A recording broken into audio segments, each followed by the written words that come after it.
If you're kind of intrigued by these kind of power projects, which I am, I'm very intrigued by them, I'll give you a really interesting comparison between this biggest renewable energy project in the United States versus the biggest one in the UK, the Hinkley Point C nuclear power project. The prices of those two projects are vastly different. I mean, one of them costs $6 billion, the other one more than $30 billion. The largest clean energy generation project is actually being turned on in the United States. Vestas finished installing its wind turbines at Pattern Energy's SunZia, the largest clean energy project in the history of the United States last month. That wind farm has now been turned on, much to the chagrin or the fury or the anger of Donald Trump. No, I don't know if he's angry, but I'm guessing he probably is, considering how much he hates wind farms. SunZia Wind began testing its turbines and has neared the start of commercial operations, which will begin in Q2 of 2026. On the 13th of April, CAISO, California's grid, sent a transmission control agreement letter to the Federal Energy Regulation Commission about SunZia.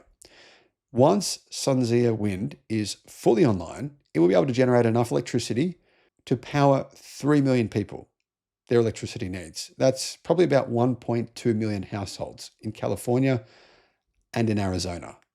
So one single wind energy project will power 1.2 million homes, not just during the daytime.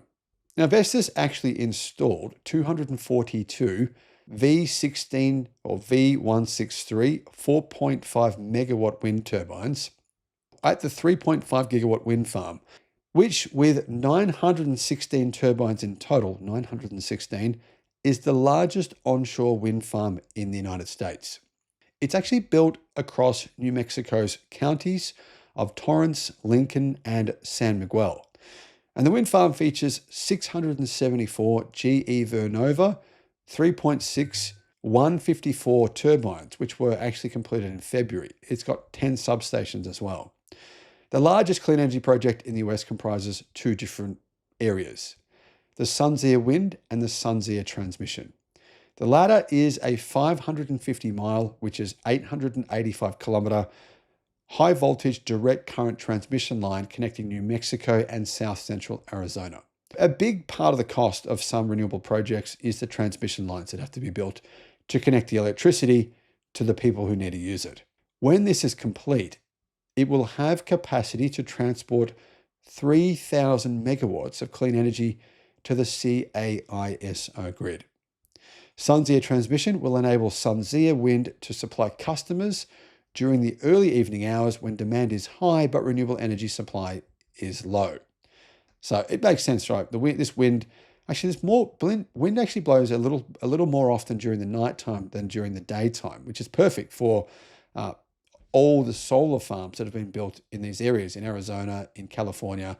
And this obviously will supply a lot of power during those evening peaks between 5 to 10 p.m. and also during the night hours. But evening peaks, and then also there's a bit of a mini morning peak sometimes between about 7 a.m. to 9 a.m.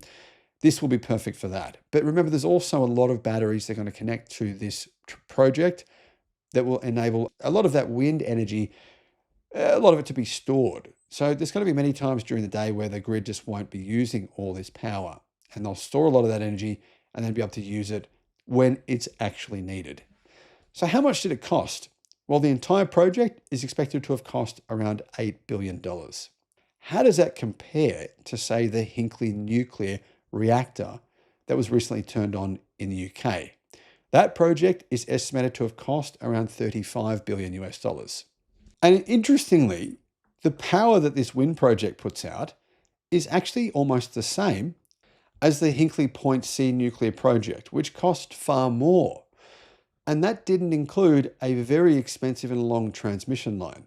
So you can see even wind energy, which is obviously much more expensive than solar, is still far cheaper than nuclear power. What are your thoughts? Let me know in the comment section below. Thanks for watching. Thinking about getting solar, a home battery, or an EV charger? Check out Australia's best free comparison tool, because it could save you a lot of money, guys. Click on the link below in the description and you can see how much you can save. Alternatively, give Resync a call. They are the guys who installed my battery and my home solar. I'll put a link to them as well in the description. Need expert advice on what car to buy, what solar system to get, what home battery to get, or potentially for your business? You can get, guys, a one-on-one consultation directly with me, 60 minutes of tailored guidance. This might help you avoid making a huge mistake spending money when you shouldn't, or potentially save you a massive amount of money. Click the link in the description below because I can assist you, and why not?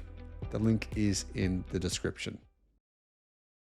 Recently, the Australian National University said that baseload power is functionally extinct. Generally, we say baseload power is provided by things like nuclear power plants or coal power plants or gas, but that is drastically changing. Hello, my friends. Welcome to the channel. I'm Sam Evans. You're watching The Electric Viking. Great to have you with us.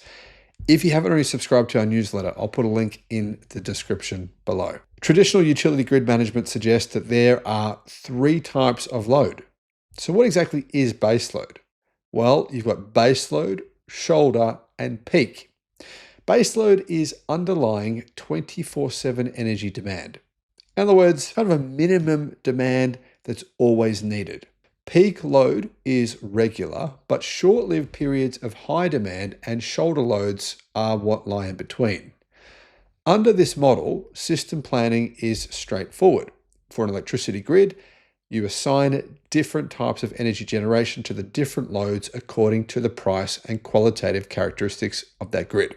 Now, grids are all different, completely different. But here in Australia, historically, coal supplies most baseload demand since it is relatively cheap and very slow to ramp its output up or down. That's mostly a bad thing, to be honest. We have to keep coal plants running. We can't just shut them off. In some countries, baseload is met with nuclear since it is even less flexible than coal. But only 2 countries generate more than 50% of their energy from nuclear. So in most countries, nuclear is not the main source of power. In fact, in nearly every country, nuclear is not the main source of power. Now, why is it that nuclear power plants can't really be turned off or are very difficult to do so? They can be turned off, but turning them off and on actually drastically shortens the lifespan of a nuclear power plant. So this is avoided at all costs. With the roles of different generators clearly delineated, power planners' jobs are much easier in this idealized system than today's grid.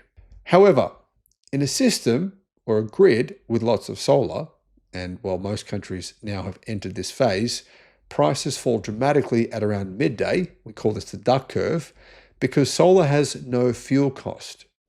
Because much of Australian solar is on rooftops, we have 4 million households with rooftops, grid demand also falls at the same time.